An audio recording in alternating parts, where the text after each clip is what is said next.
Nagpoprotesta ngayon ang ilang residenteng maapektuhan sa privatization ng lupa ng New Bilibid Prison Compound sa Muntinlupa. Plano namang ilipat ang Bilibid sa Nueva Ecija. Ang sitwasyon mula sa Muntinlupa sa unang balita ni Rida Reyes. Live! Rida?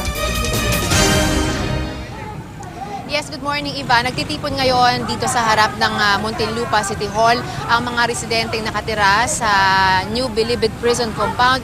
Ito ay para iprotesta ang napipintong privatization ng lugar na kinatatayuan ng NBP compound. At mula NBP ay nagmarcha itong grupong ito papunta rito sa City Hall para ihayag ang kanilang mga saloobin. Bahagi raw ito, Iva, ng NBP Master Development Plan sa ilalim ni dating Pangulong Gloria Macapagal Arroyo kung saan planong ilipat ang National New Bilibid Prison sa Nueva Ecija. Kasabay ng hakbang na ito ang malawakang demolisyon sa mga bahay ng nasa 40,000 pamilya na ilang taon na raw na nakatira sa compound para i-convert ang lupa sa isang mixed-use commercial area. Panawagan ng grupo, huwag ituloy ang notice to vacate in 15 days na pinapakalat na ng pamunuan ng Bureau of Corrections at ang napipintong demolisyon ng kanilang mga bahay.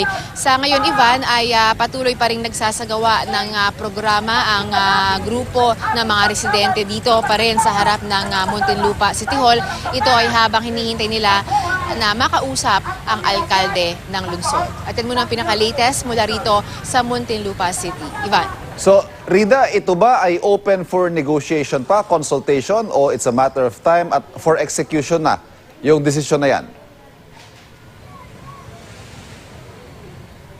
Ivan, sa ngayon kasi ang sinabi nila, Bucor na mismo ang nagpapatupad ng notice to vacate. Ibig sabihin, parang wala nang room for negotiation dahil sinimula na raw, as far as I know, March 15, yung unang araw nung 15-day notice to vacate. So pagkatapos daw niyan, hindi na rin daw sila hinahatiran ng mga serbisyo gaya ng koneksyon ng tubig, koneksyon ng kuryente. Ibig sabihin, papunta na raw yan doon sa pagde-demolish sa kanila. Ang kanilang takot ngayon, wala man lang daw na ibinigay na relocation plan ang local government of Muntinlupa. Yan ang dahilan kung bakit sila nandito ngayon para kausapin ng alkalde para makiusap na sana may plano naman daw para doon sa mga maapektuhang residente.